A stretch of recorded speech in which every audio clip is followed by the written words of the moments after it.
You're listening to the Slow Ride Podcast.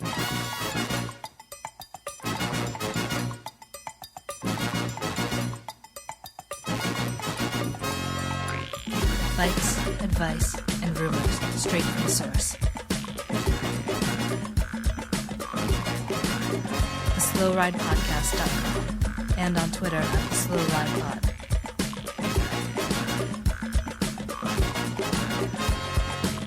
Enjoy the ride.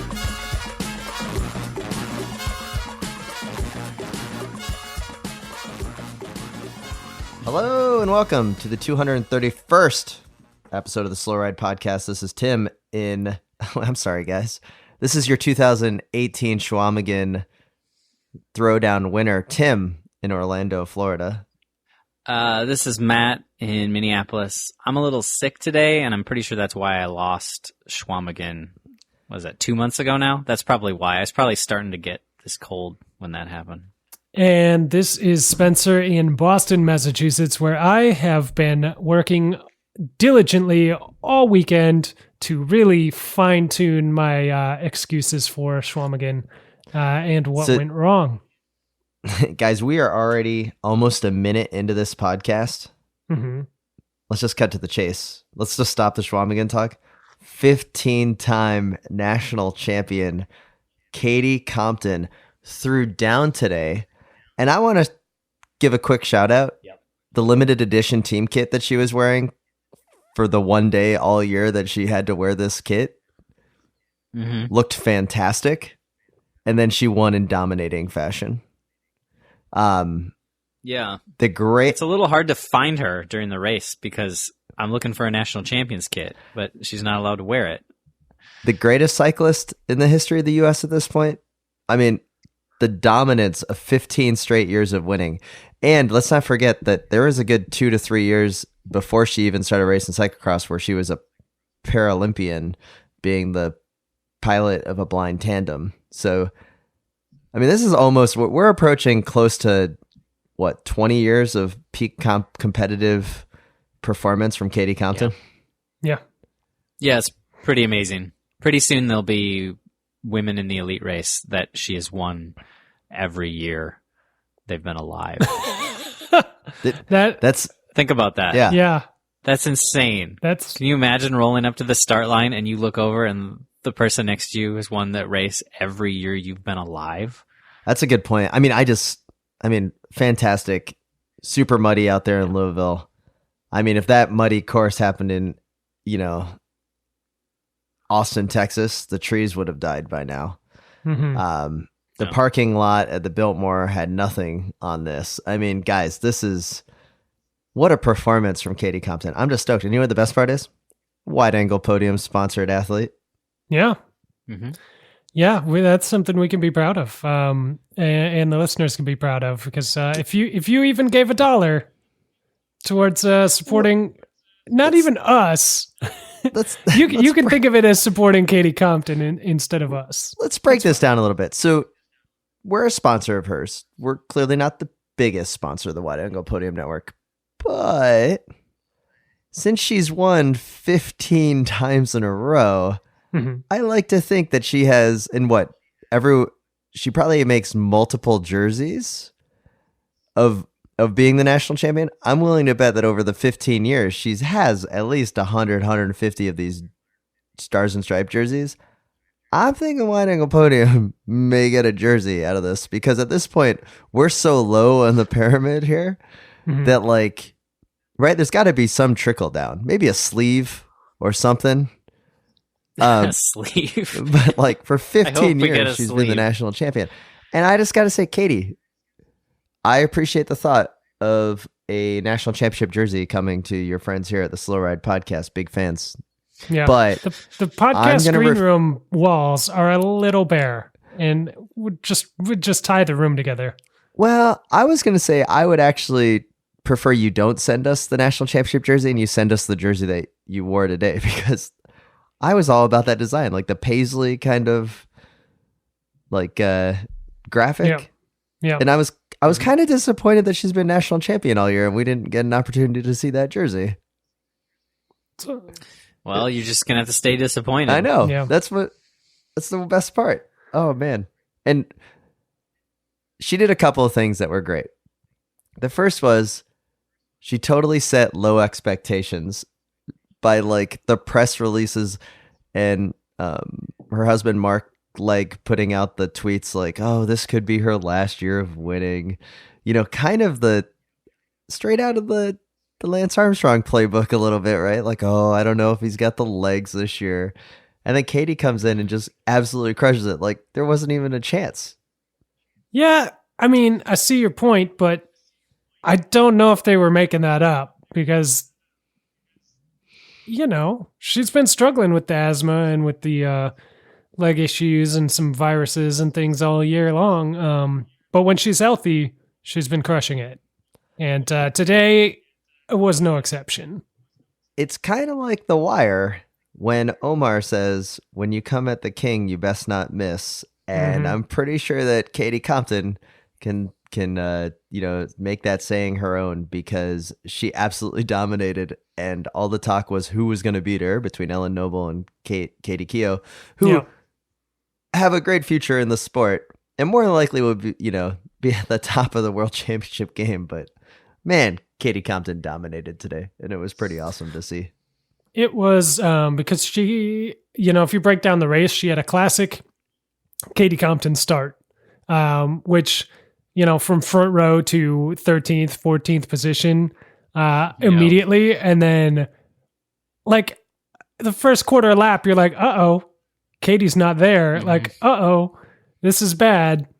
And then by halfway through the lap, she had powered her way back up there and started asserting her dominance on things. And really, I mean, you guys, Tim, I don't think you watched the race, so you're going to have to go back and watch it. But the pass happened on the chicane downhill. Yeah, it was on the downhill chicane. I saw the like a snippet on Instagram of that.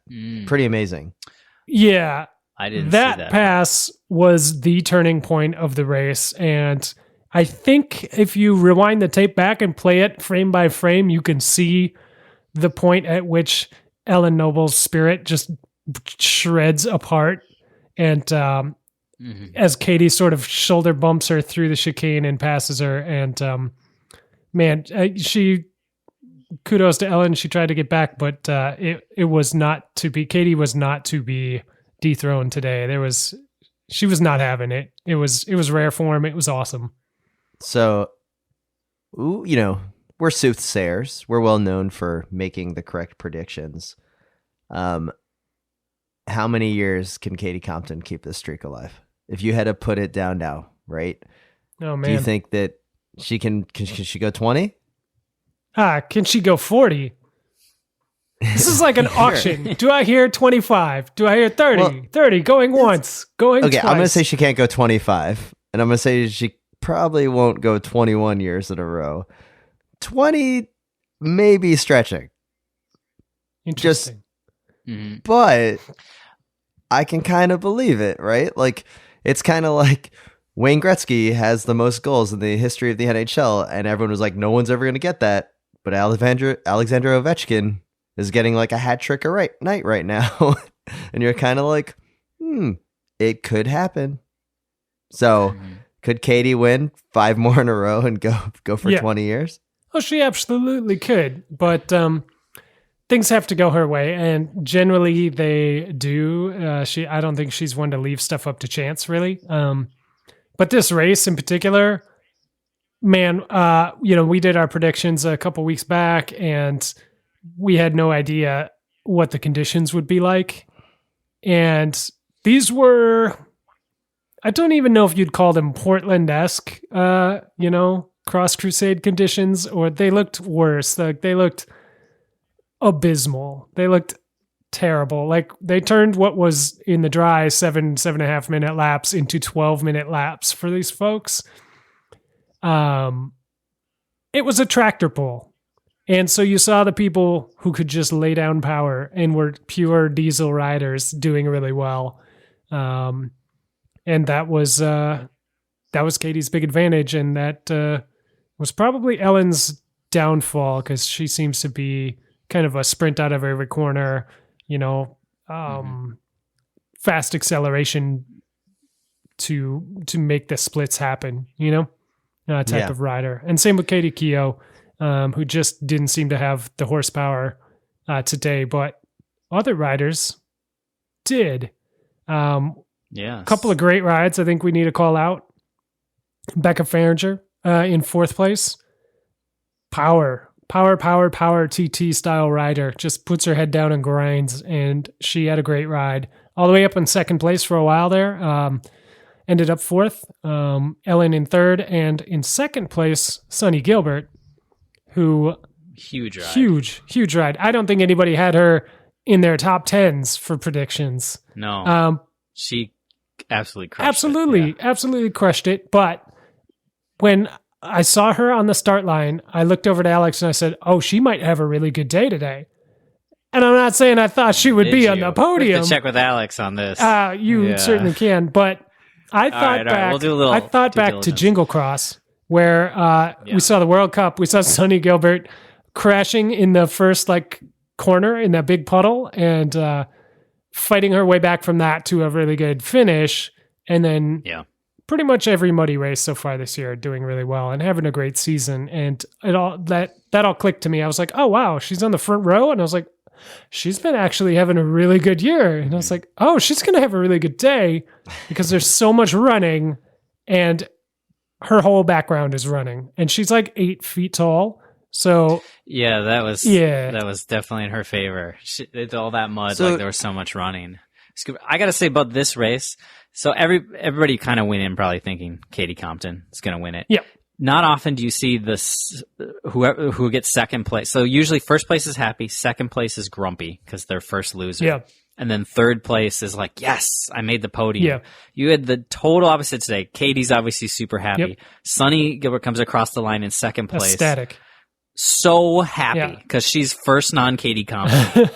and then Ellen comes across the line with the usual 2nd place finisher face on of I was so close to the first Katie Compton victory, but I didn't get it, And then 4th place is coming across with that pretty good. Right there.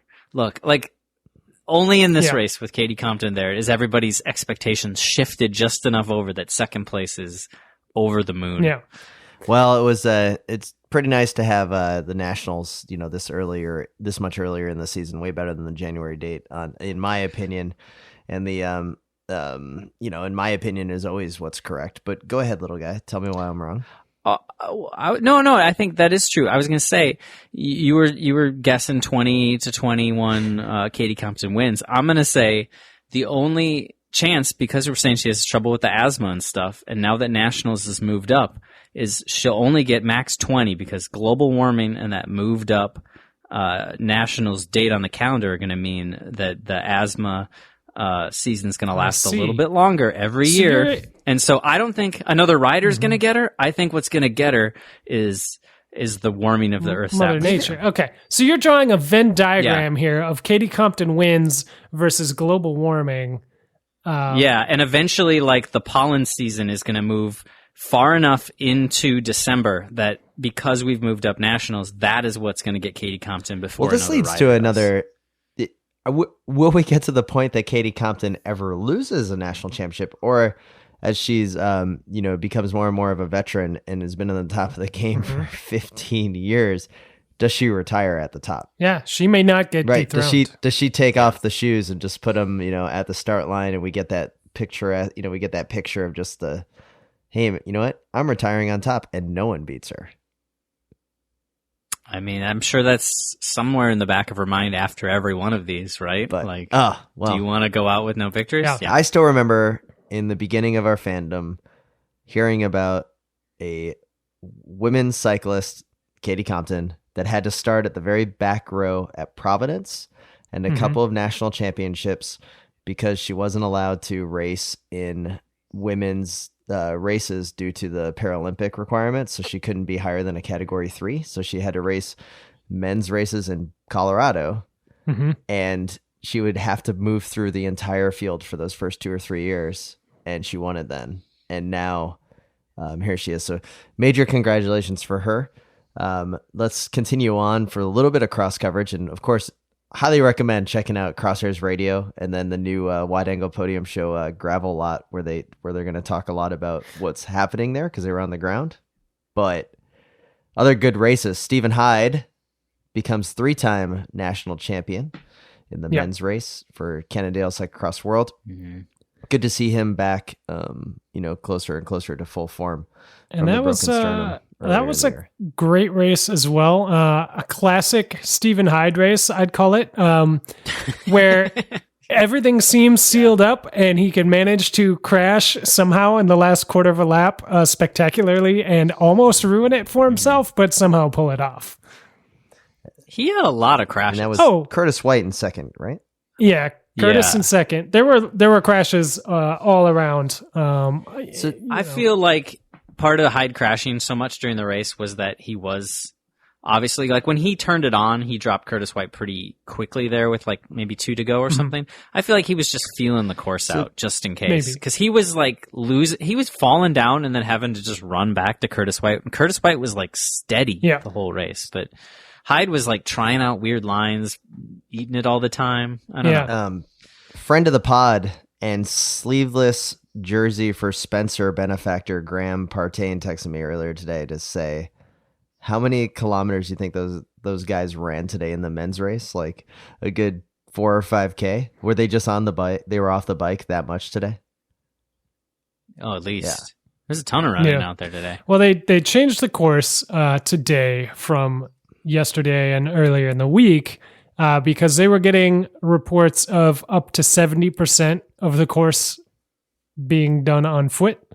So they had to address that. And I don't know. I mean, I understand that you need to make a race.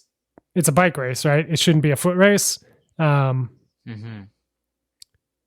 Yeah, I don't know. I mean, it's just weird to change it the morning of a race after you've let everybody warm up and practice the course as is, and then you cut some stuff out and you change things around. And it's frustrating, I'm sure, for the athletes. For me, I don't really care as much, but it still seems weird. It just feels like an American thing because everybody rides the same course. Right. It wouldn't be a problem in Belgium or whatever because there would have been 3 races, But here where we have a whole week of racing, there's almost no way, unless it's frozen, for them not to have to. So there was a theory I saw posted by our fan of the pod, Dan Chabanoff, who said, why don't they just flip the schedule around and, have the elite championships on Saturday and Sunday like they do, and then all the Masters races during the week like they do, except for the week after the elite races. Mm-hmm. So that the course is in prime condition for the elite races. I'm sure Chabanaz onto something because he always has great ideas. It's not that, I don't know. It's a fine reason. No, it's like it makes sense. People will spectate. Do you think people would show up for the races after the pro? Like, isn't that? Do they show up for the races before? No, nobody's spectating those. Those are the reason you go to the town. Like you go to Louisville, you watch the best in the country battle it out. You get all amped up, and then you do your race on Tuesday or Wednesday or whatever. Totally disagree. I think that you have to have the amateur races beforehand because then they stick around for the weekend. Like do like pro only course. Like have a different course so it's not totally all torn up. Yeah, but that's the thing. Everyone wants to ride the same course. Yeah, but you can have pro want to be able to look or a section. Nah, that's I hate that. That's lame. Yeah, the whole point. Make them ride. The whole point of nationals is to go there and have the same experience, right? Well, I mean, if you can't ride it, you run it. That's cross. That's the beauty of it. Yeah. Well, I think that the national championships have to be the last races of the day. I mean, of the weekend. Like, that's the culmination. In the U23... Well, all the races are national championships. Whoa. Timmy. Local boy, Minnesota native Eric Thompson, I think got 7th. Yeah. Come on. You got to shout that out. 7th. He was awesome. He was battling for 4th for a long time. Maybe 7th, 6th? I don't know. Either way, and he took a sweet, pratfall after the finish. So he rolled across the line and did like a sweet into the mud tumble and jumped up, threw the arms up in the air. Yeah, it's worth watching. It was a pretty sweet somersault that he pulled off there. But yeah, battling for 4th for a while. So huge! I was so excited. I did see You know how many times he's lapped me? Oh my god! I did see the video of the winner of the boys 13-14 that came across the finish line in the sprint finish, and then he crashed in the mud and then immediately threw his hands up. That was pretty awesome. That is pretty awesome. Okay, you can go to U23s now. I just had to get the Thompson in. Okay, go to U23. I was just going to say there's 2 U23 races. Give shout out to Spencer Petrov for winning the men's U23, and then the women's U23 went to Clara Hossinger. So yeah, pretty cool. She had another dominating ride. Minute 45 up on second place. Crushing ride. Exciting to see. Little guy, you'll be excited to know that another Minnesota local boy did well, finishing second in the junior men's race. Nick Carter. Oh, he's also probably lapped you a beast. bunch of times. Yep, totally has. Yeah. He's super small and super fast. And then he's one of those juniors that you're behind and you're like, how is this possible? Each one of he's a third of the size of me. How can there be that much power in there where I'm like hyperventilating to follow him? Yeah. And he's sort of like giving me that look of like, why aren't you taking a pull? Yeah. You're an adult. And I'm like, because I can't, you little super beast. the biggest story I read all week on my Twitter was 141 or 140 registrants for the single speed national championships, and then the official saying almost immediately that we were going to be pulling riders from the course. So Yeah, of course. what a money grab by USA Cycling. Another complete disaster. Why would you let that many people register for the race if you're going to be pulling them? It's a ridiculous thing, and that's what scares people away from racing. So while they're sending me emails for my free license, these are the things that make me want to never get a license again, because you're just like, that's just stupid. Like, you shouldn't, you're just taking money. It's kind of like when I got invited to a hockey tryout when I was in high school, like, oh, you want to go play juniors? Like $150 for a tryout. And I'm like, sweet, I'm going to go play juniors. And then I go to the tryout. I got cut after one day. Guess what? I didn't have $150 anymore, but the team did. Yeah.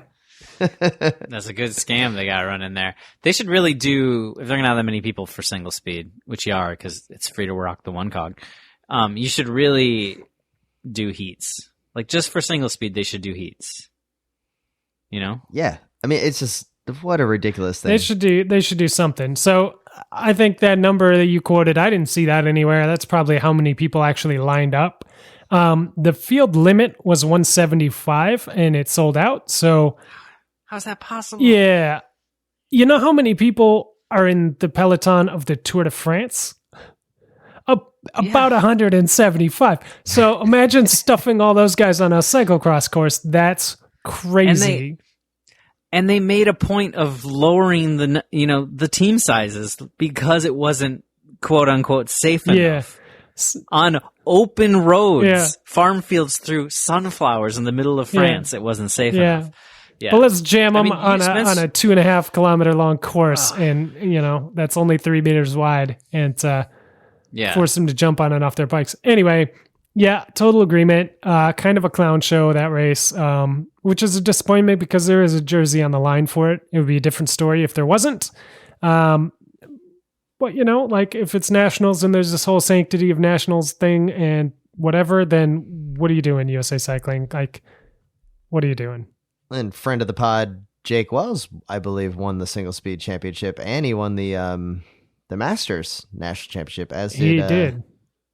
Adam Meyerson also won one as well. So pretty cool to see all of these top level you racers. think they're both at Sergio's right now as we speak? I think they are. Probably, yeah. That was the last place I saw Jake Wells, was at Sergio. So I'm sort of imagining that was 5 years ago. So I imagine he's still there.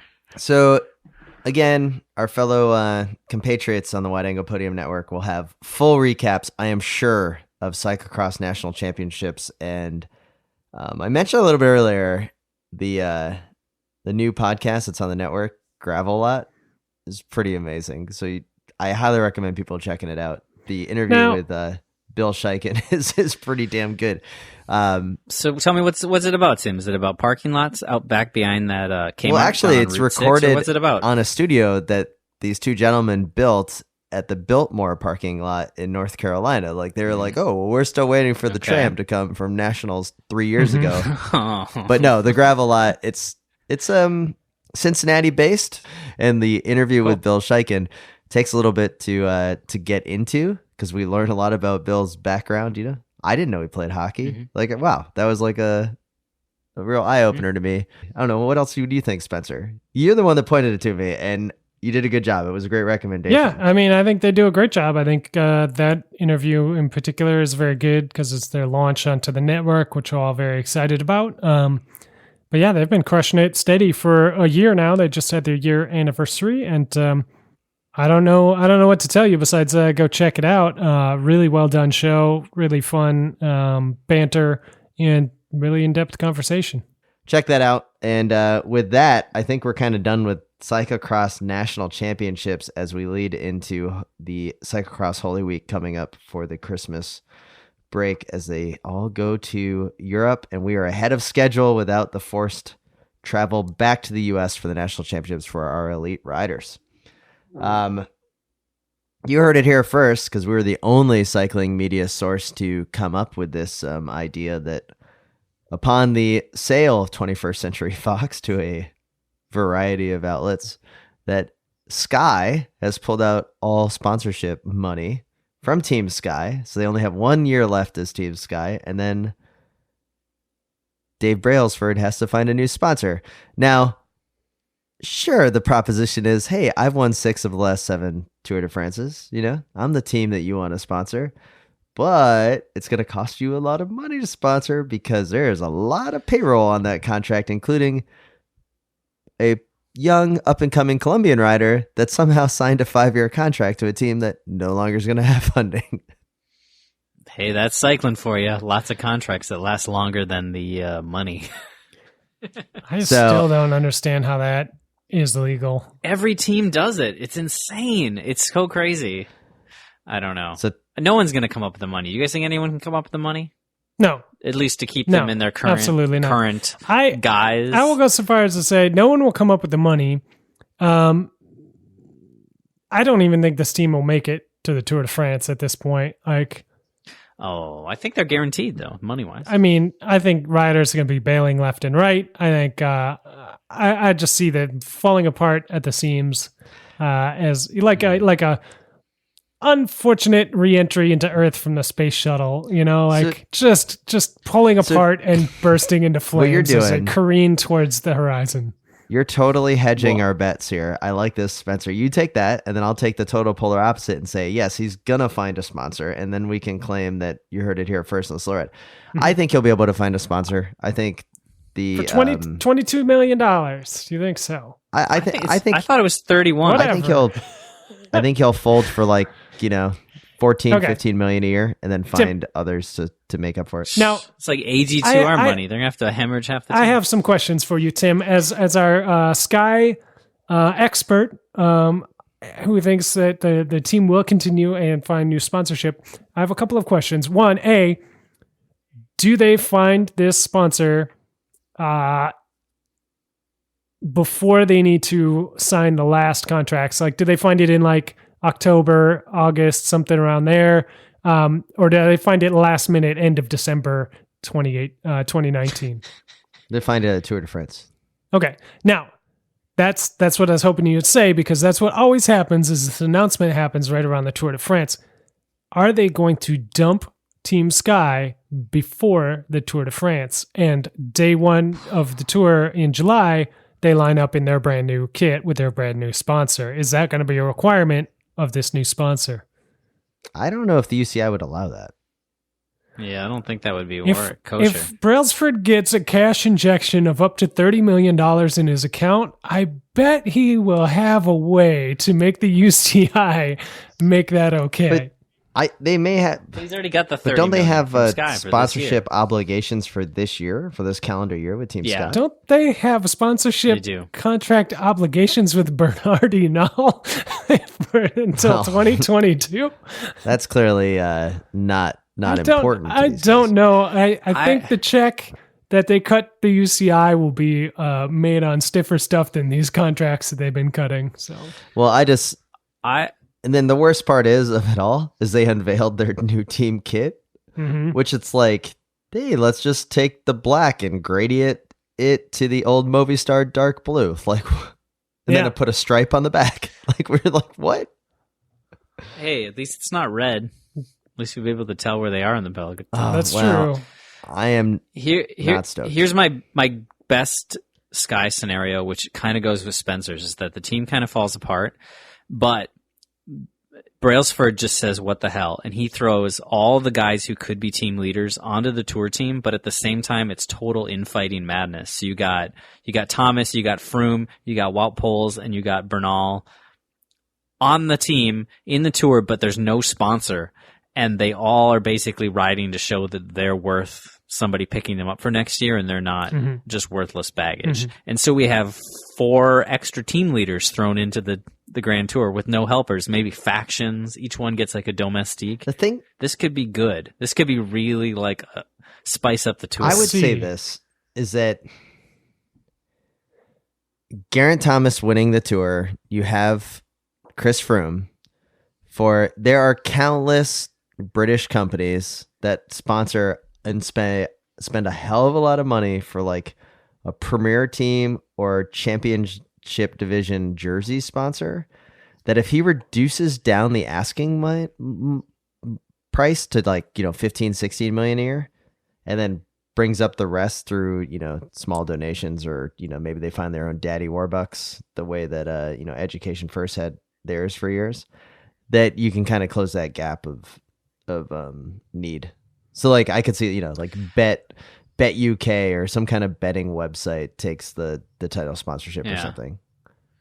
But in that scenario, I see them actually just losing a lot of the foreign riders. Like they lose Kwiatkowski, they lose like foreign riders that are asking, like Dylan Van Baar leaves, and they end up keeping Bernal because they have to, because they signed him to a 27-year contract. And then they end up just with Froome and Thomas. And they bring back like Russ Dowling and like these guys that have been on the Continental like they've got to team bring for back 20 just years. like like a lot of cheap British riders at this point. That was a shout out to all of our British listeners. Yeah, we know what's going on over there. All right. We're super. So we're gonna roll right into the preem lap, because when we got back, we got some jersey talk, and we're just gonna ball all the way through the end of this podcast.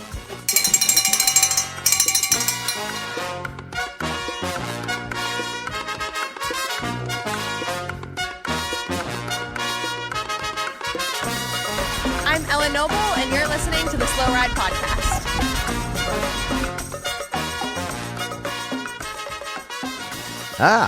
And with that lovely sound of the bell, who we racing for this week, Spencer? Well, this week, Tim, I know you weren't here last week, but we picked up a new sponsor in your absence. I think maybe they appreciated the calm, quiet, uninterrupted nature of the show.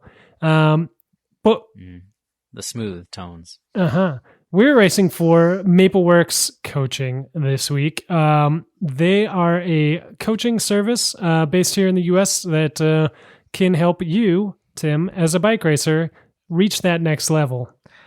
Well, you guys already know that I am a good bike racer because I'm better and faster than you at Schwamigan. But I do want to take it to the next level because I want a better start position.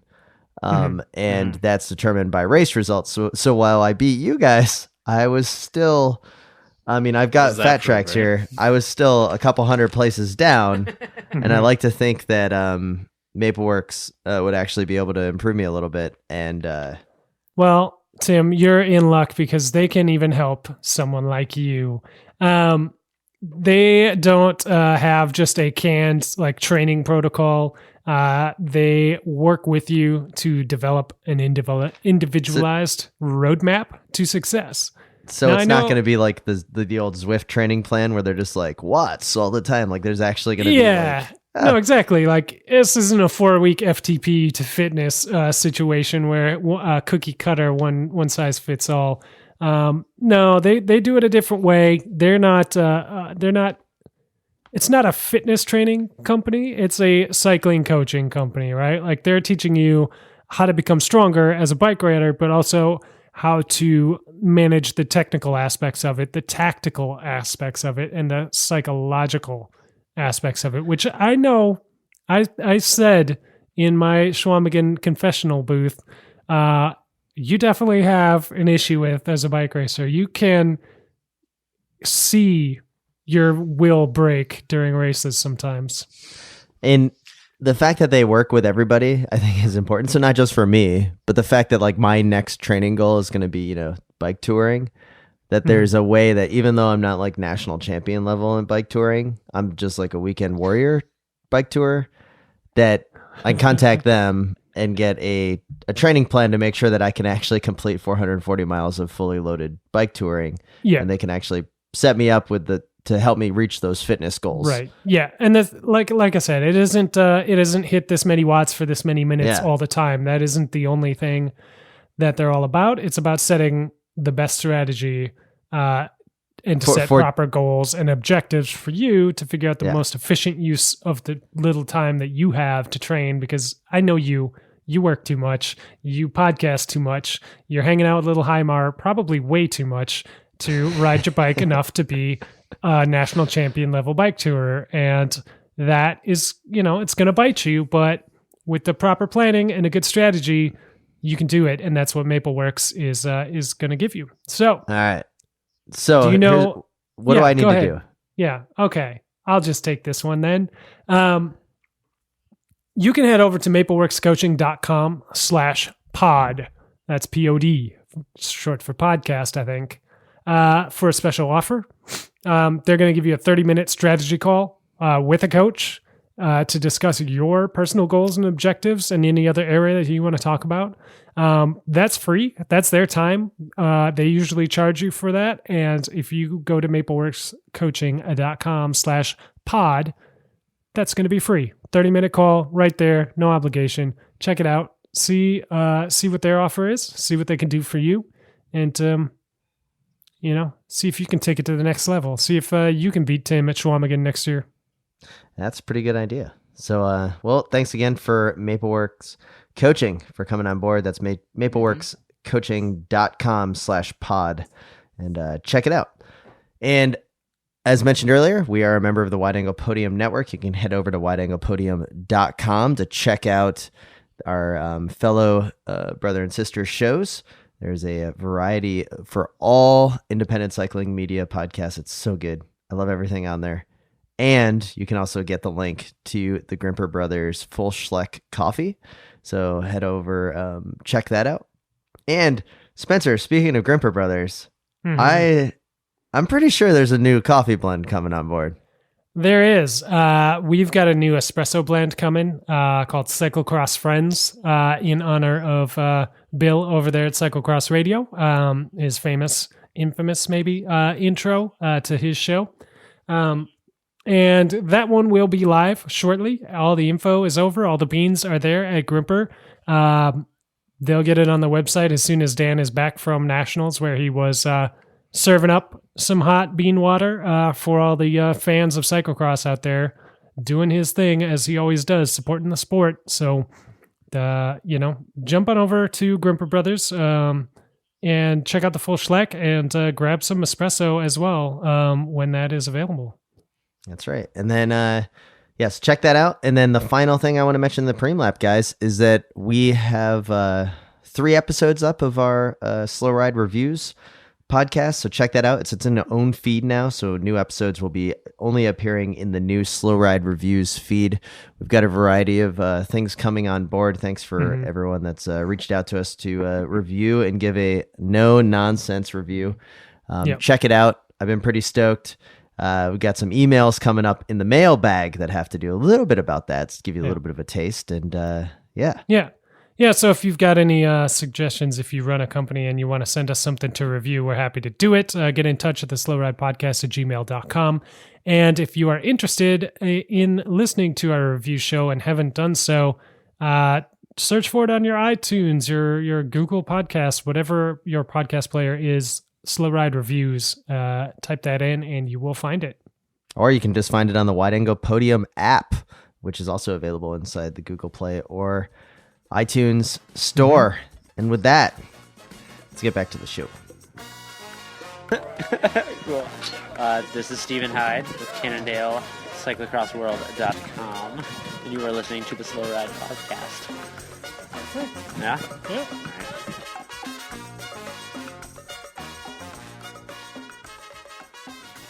right. So we got an email from Gregory T in New York. Howdy. And the subject line here is liquid IV. And you may remember in the Slow Ride reviews that I miraculously got a box shipped to me containing liquid IV, which is already an amazing name. And the backstory of this is fantastic. And it basically... You can listen to the podcast and hear it. Yeah. And so Gregory says, howdy. FYI, I received 2 Amazon packages in September of this year, which I, caps lock, did not order. One was a cheap cycling kit size large, and the other was a cycling jersey size medium. I wear both sizes, medium and large, and the brand of the gear was one I've purchased before. It's super cheap cycling gear brand sold only on Amazon. There's no way anyone I know would have ordered these items for me. There was a vague invoice in the box showing the contents, but had no order number or anything. I thought I was the only person to get free unsolicited cycling related items from Amazon. Solve this mystery, please. The only reasonable explanation for this is sleep Amazon ordering. Oh, so no, he didn't get charged though. Unless there's another credit card he doesn't know about. He probably has, he's got a condition where he's stressed at work. I don't know. Maybe he's recently engaged. Something is boiling up inside him. He's got a lot of stress, a lot of energy, and overnight he's getting up. He's unconscious state. He's opening up bank accounts. He has got a whole second life going on. He has ordered cycling kits that are now showing up because I don't know who else would do this. Like he spells out in the thing. Now there's a couple of clues. He's ordered this brand before.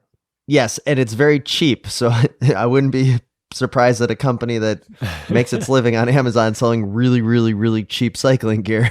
Yeah.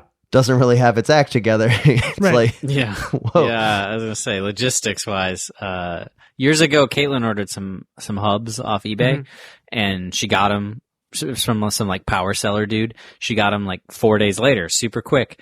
And then 2 weeks later, she got another box of the same hubs. And I think the guy just was like, oh crap, I forgot to send that out. And and since she didn't leave positive feedback, he was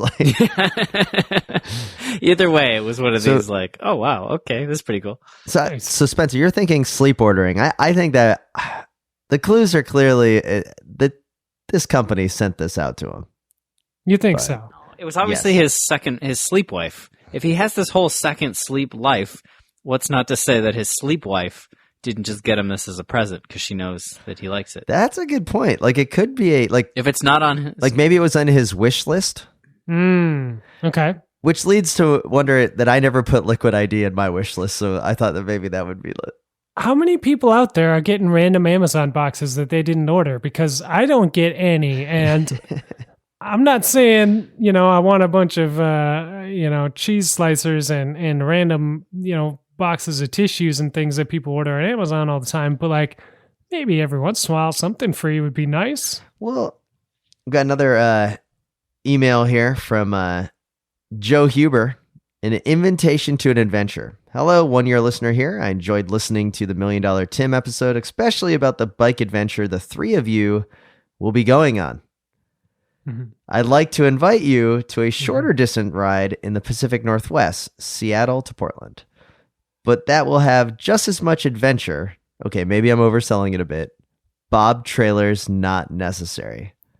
2 years ago, a group of us imagined making a local double century more interesting, so we created the Cannonball, a ride within a ride. Did I mention that the ride passes through Chehalis, the home of the original Klein factory? Oh. The grand idea. Buy a used bike for no more than $205. Maybe at a garage sale, bike swap, bike jumble, Craigslist, or from a friend. There's significance of that budget. You are allowed to fix it up to meet safety requirements, like replace brakes, tires, install your own pedals and saddle that you want, tune up the drivetrain, bling it out, etc.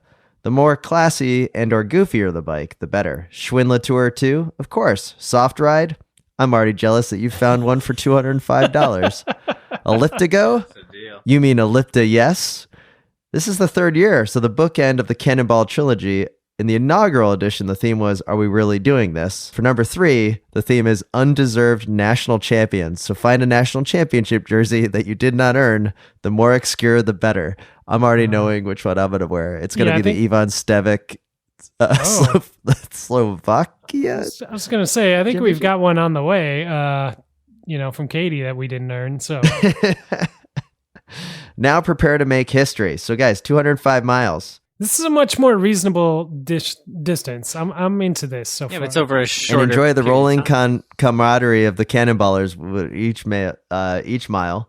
Guys, this is such a good idea. I think this is kind of like straight out of Top Gear, where they buy the car and then they have to, in the US, and they drive it up. Anyways, I'm really into this. Mm-hmm. What do you guys think? Yeah. When is it? When are we going? I don't know. Okay, sorry. I mean, it's registration opens in January 8th of 2019.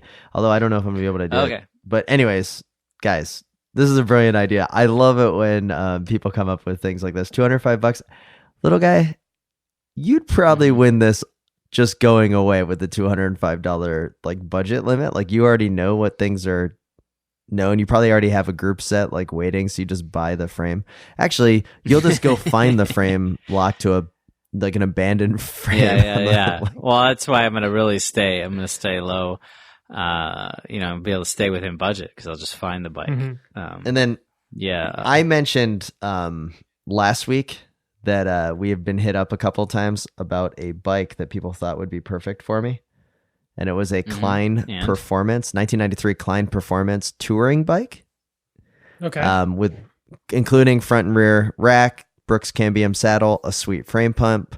It is black, but it's got a sweet like kind of fade on the Klein logo. And I'd like to report that first Toby Sism hit us up and let us know about it. And then Paul Buchanan, good friend of the pod out in Seattle, Washington, executed the deal, sent me photos of it and everything. Nice. So it is in possession, in good hands. Also shout out to Kevin Hayes, Cross Sharks, who also hit me up saying like, we need to get this bike. So the bike was known. Congrats. We kind of played it the right way. Paul Buchanan totally came through. And now, I have to admit though, it was kind of a test on the friendship with Paul. Yeah. Is that he paid the full 500. Well, at least he told me he paid the full 500. Oh. I don't know if he tried to lowball him a little bit here. And I'm willing to You don't trust him? So here's my other question, Tim. I do trust him. I need to know, did Paul pretend to be Tim? Those are the things that I want to know. Because I want to did Paul go like, hey, I'm Tim, I'm doing a podcast, I'm going to ride the Natchez Trace? Or did Paul go in like, hey, I'm buying this for a buddy, here's the full $500. I can't believe he's going to do this. Or did Paul go, hey, here's $425, that's all I can pay right now? And then Paul's just keeping the rest for a tip, which is well deserved. So I'm not complaining on the price. Paul's a shrewd businessman. We did say on the podcast that you should never pay full price of what the Craigslist ad was. That's true. And you came out and busted that myth. But either way, I am going to be balling like crazy at our bike touring trip that's coming up through the state of Mississippi. I'm excited. So excited for you. As you guys know, I was over in Scotland this past week. I wanted to give a quick, and you may remember the last time I was over in the UK, I put an old fiver, as what they call a 5-pound spot, on Alejandro Valverde winning the world championships, to which he did. So I had about a 25-pound payout. So I saddled got off the plane and headed straight to the Ladbrokes, dug through my bag, pulled out the betting slip, handed it to the gentleman, and he scanned the barcode, and it beeps. And he looks at it, and he's like, huh. And he scans it again, and it beeps. He did this 5 times, and then he's like, oh, it's not reading. And I'm like, well, it's clearly a winning ticket. Yeah. the carbon paper receipt that I had, since I kept it in my wallet after I bought it, like the ink kind of faded a lot. Yeah. So then I had to pull out a camera photo of it to show him that like I bought it, and I was in there for 40 minutes to get paid out 25 pounds. And then at the end, he's like, I can't pay this out right now. You're going to have to come back later in the week to collect your money. And I was like, What? oh, okay. So now I still have the ticket and it's unpaid. Wait, you still haven't been paid? I mean, I guess 40 minutes for 25 pounds is a pretty good wage. Yeah, but I still haven't been paid yet. And here's the thing. Yeah, is that at this point, I may not cash it in. I might just frame that I have the winning ticket. That's the no one thing believed is me. you take it back there next time you're in the UK 6 months from now or something. They're gonna scan it and they're gonna be like, oh, this was already claimed. Exactly. Like this is They're running a scam on you. Yeah. The guy that wrote down that ticket, he's given all the info to his buddy. He is like, this thing's been cashed. But anyway, so I never did cash in that Valverde ticket, but it was one hell of a ride, guys. And you know what I was gonna do? I wasn't even gonna take the 25. Can I tell you what I was gonna do with it? You probably roll it into some other weird. I'm gonna bet, roll I'm it straight assuming. over to Valverde winning the Ronde Nice. as the world Is champion. that a bet you could make already? Not yet, but that was the plan. okay. He's gonna win the Tour de Flanders. Yeah. I'm calling it right now. All right. So I like it. All right. Well, I have one personal question I need to ask you guys. Sure. So you guys know I sold the car. I don't know if this is the Versa. place, but All I have left is a 2006 Toyota Highlander. That's the only car I've got left in the household. And I was on a ride with a friend today, and we were talking about the pod and the different cars that we own because of my collective disgust with this gentleman I was riding with of 4-door Porsches and then also 4-door Jeeps. Like how a 4-door Jeep is like an abomination, and anybody with a 4-door Jeep should never wave at another Jeep Like driver, a Jeep Wrangler. Yeah. Like it's just, yeah. don't do it. That got me to thinking, what cars do you guys currently own right now? Because I know you both own a Vanagon, Yeah. Mm-hmm. Westphalia editions. No. No? No. Okay. Okay, so you both own Vanagons. Yeah.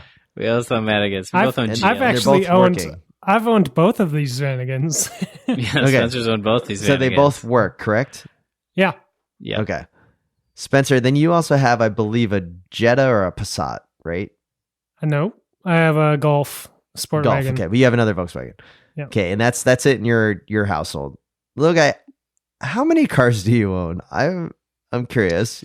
Well, I had 3 for most of the summer, and then I went down to 2 briefly, and now I'm back to 3. 3. Okay, I'm a little shocked. That's a lot of cars for a guy that rides his bike everywhere he ever goes. You probably put in I more barely drive miles at than any all. of us.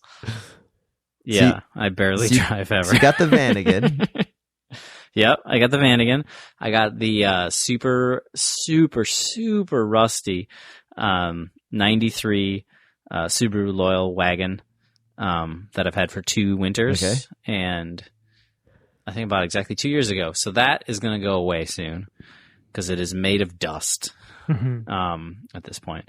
And I have the fairly newly acquired 95 Mercedes-Benz E300.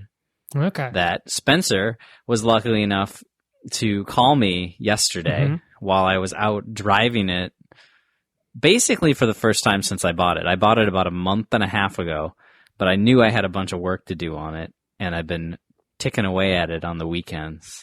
And I finally finished it yesterday and drove. Yeah. Super Little guy answered the phone and he sounded a little more giddy than usual. And Yeah, Could you tell hear him? right 'Cause it was away working. he had that test drive aura Yeah. about him. That inaugural drive. That All like right. I'm super excited, but anything could fall apart at any moment, and I'm super nervous. Yeah. Oh, I was super nervous because, well, one, I test driven it, and then I'd driven it home. And then I had to replace the whole glow plug wiring harness. So I had to take a bunch of stuff apart, take the wiring harness out. I rebuilt the wiring harness. I had to put the wiring harness back in. Keep in mind that I've never done this before, so it was harder. And then I had to put back together the entire air intake. manifold. So that's why when you talked to me, Spencer, I was a little nervous because I was pretty sure I'd fix that, but I was a little worried at any moment it would just, I think I fixed it. It's pretty cool. It's going to break in 1,000 ways any day now, but Well. Yeah. Very exciting that you guys have your car life now figured out. And it's good. Yeah. Spencer's got his Vanagon again. I've gotten rid of my Versa, so we're living pretty good. Now, little guy, you got a Mercedes. Mm-hmm. I'm back finally. You still have the hood ornament? Yeah, it does. Knock on wood. My Tom Boonen tried to take it off yesterday. But All right. Well, anyway, sounds like you'll be balling into the future of Minneapolis, so that's going to be just great with that car.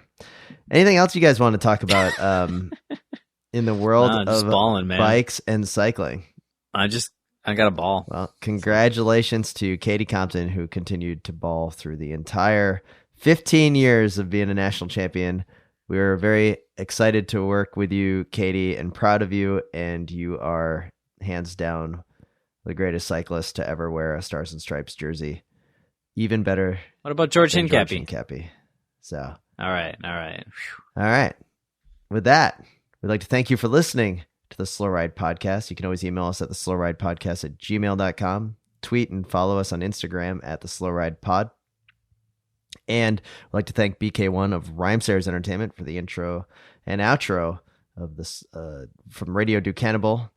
And we'd like to thank Mapleworks Coaching.com/pod to find out more on how they can help make you a better cyclist and reach your objectives in the 2019 season. We'd also like to thank Grimpeur Brothers for their continued support with the full Schleck coffee blend and the upcoming espresso roasts. Hello, Cyclocross Friends. And with that, this is Tim in Orlando, Florida. This is Matt in Minneapolis. And this is Spencer in Boston, reminding you to always wave at all your fellow cyclists that you see out on the road.